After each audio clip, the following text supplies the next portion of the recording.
Goy, mayong adlaw goy. So for today's video goy, nagsabot mi ni Mrs. Goy nga mo adto mig dagat kay gusto sab ming mag-relax, mag-chill-chill diri sa Daplin sa Baybayon sa Ipil Beach. Kay para magaan-gaan pud among ginhawa ba kay puro ra man ta trabaho ani. Yung isa may imong giapas, puro ra man ka trabaho.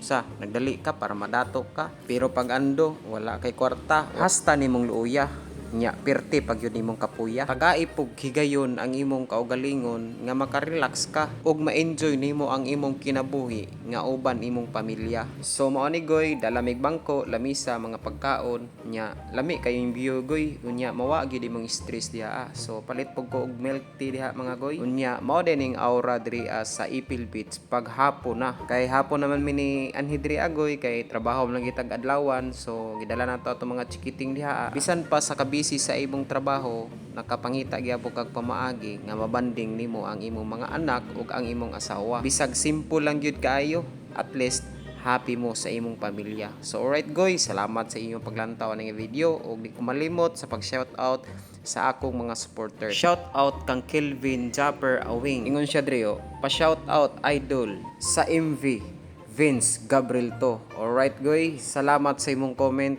Amping kanunay sa imong paglawi ug pagbiyahe kada adlaw. Kung gusto ka mong pa-shoutout, comment lang. Bye.